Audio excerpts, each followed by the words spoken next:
you're kind of doing the fucking exercise, you need to kind of vet and be certain this program is going to work for you.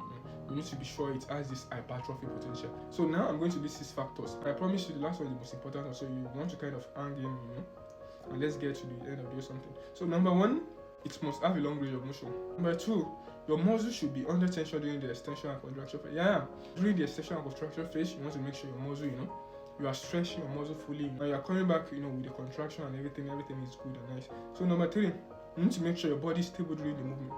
That's one of the most important factors. Kind of figure out if your exercise is going to kind of work for you. 4th one, make sure it's not stressing your nervous system way too much. You should understand you're training to build muscle, you're not training for endurance. That's why I don't do this walking on the same most of people do it, putting 150 kg on your back, walking around the gym, and it's just fucking stress.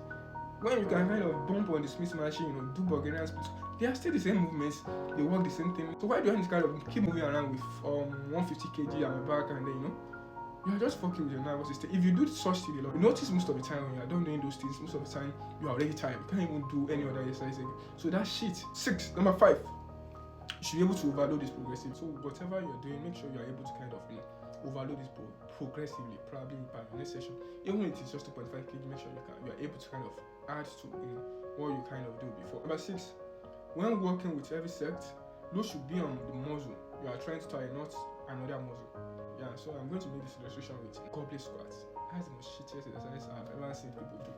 You want to grow big legs, and then for goblet squats, fucking work, we're wasting your time, because most of the time your legs are not tired, your arms are tired already, and then you just drop the weight. You think, you kind of get your legs to failure, and that's shit. When you kind of vet exercise you'll be doing, with all these criteria, with all these factors, you'll be fine. I promise you.